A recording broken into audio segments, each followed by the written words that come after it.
Quinta-feira, depois das cinzas, eu sou o Padre Pedro Paulo, estamos começando mais um programa, a Bíblia no Mundo de Hoje.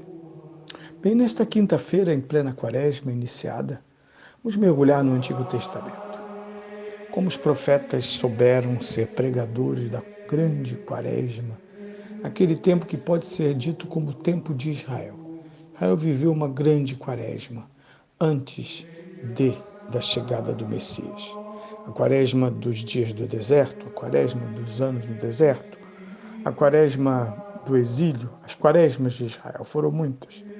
E eu posso dizer, repetir sem medo, que Israel viveu a sua epopeia de preparação para a vinda do Messias como uma grande quaresma, baseada exatamente nos princípios do tempo e da santificação.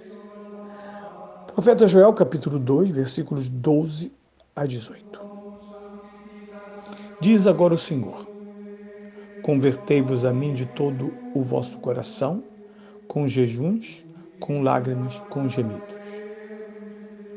Rasgai os vossos corações, e nas vossas vestes.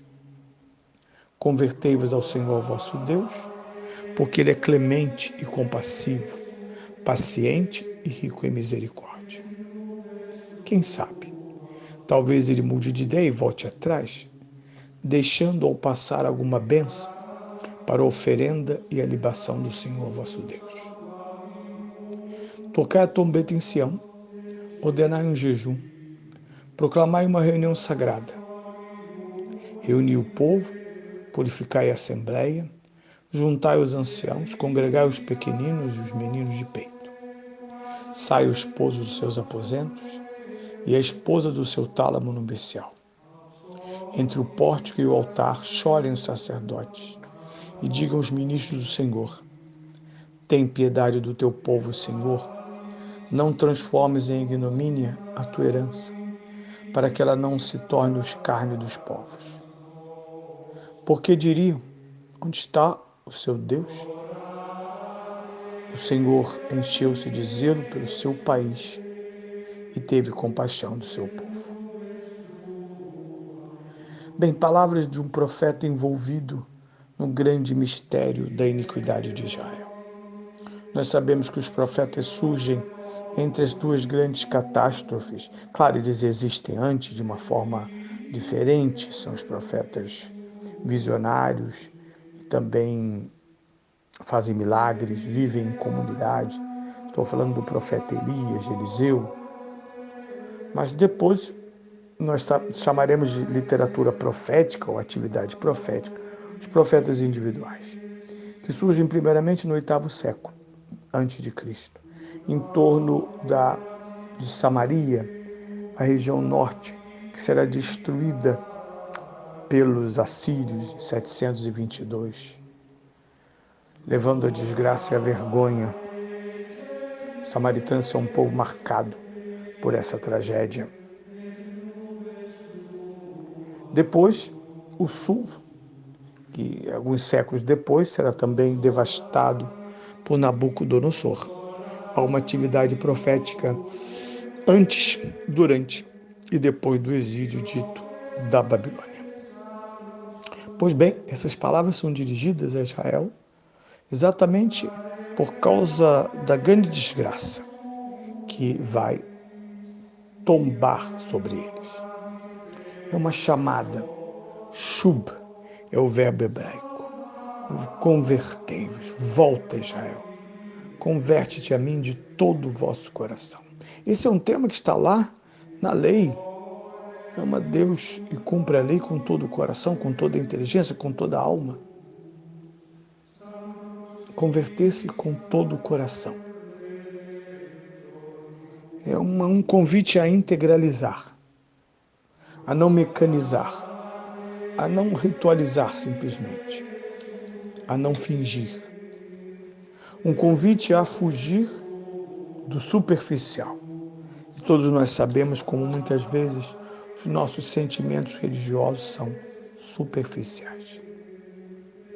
Com todo o vosso coração. É assim que se começa a quaresma.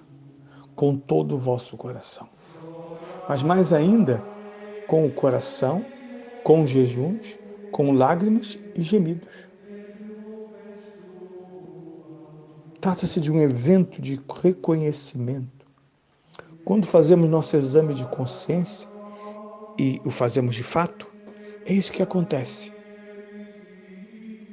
Jejuns, lágrimas e gemidos. Vergonha, como fizemos coisas e permitimos coisas, incentivamos coisas, pensamos coisas e falamos coisas que jamais deveríamos ter feito. Lágrimas, gemidos e jejuns. Outra imagem ainda do coração, rasgá-lo. Que maravilha! Aqui o profeta está usando como metáfora de um gesto muito forte usado pelo rei e pelo sumo sacerdote, rasgar as próprias vestes. É um gesto radical, um gesto de grande repercussão diante de situações insólitas. O rei e o sacerdote rasgavam-se as vestes. Foi assim que Caifás fez depois daquele julgamento nefasto, onde Jesus proclama a verdade: eu sou o Filho de Deus. Rasgar-se as vestes, um antes e um depois. Pois o profeta diz: não, rasguem o coração. É um gesto de profundo esvaziamento de si mesmo, permitindo a Deus todo o espaço que Deus precisa no nosso interior. E tudo isso, esse tema de rasgar, sabemos que rasgar é um verbo violento, exige energia, vai causar dor, rasgar o coração. Mas ele diz, ele é clemente, é compassivo, é paciente, é rico em misericórdia. Vejam como somos atraídos pela bondade de Deus a um gesto tão difícil, rasgar o coração. Sabemos que por muitas quaresmas da nossa vida não rasgamos o coração. Aliás, quantas quaresmas na nossa vida passaram como um rio, nem vimos. Repito, nesta onda neopentecostal católica, que eu espero que se abrande com os anos, com a sabedoria, com o estudo da teologia, nós veremos que a quaresma pede uma atitude mais profunda e às vezes mais radical. Senão, a quaresma se torna mais um tempo, e um tempo em que a superfície comanda a emoção. E esse é o problema da liturgia. A superfície não pode comandar a emoção, ao contrário. Mas ainda há de se organizar a comunidade para a quaresma. Veja que beleza! Tocar a trombeta, ordenar o jejum, proclamar a reunião, reunir o povo, purificar a assembleia, juntar os anciãos, congregar os pequenos meninos, larguem o matrimônio, esposos, e os esposos saiam dos seus tálamos, e os sacerdotes chorem, implorem em nome do povo. Nós sacerdotes também, muitas vezes temos que fazer o meia-culpa, às vezes de um modo de viver um pouco superficial. Nós sabemos que quando os sacerdotes somos superficiais, não resta ao povo senão também sê-lo. Quando os pastores não rasgam o coração, não são os fiéis que vão fazê-lo. Ou às vezes Deus os manda fazer para nos converter. Em lágrimas os sacerdotes suplicam: tem piedade do teu povo.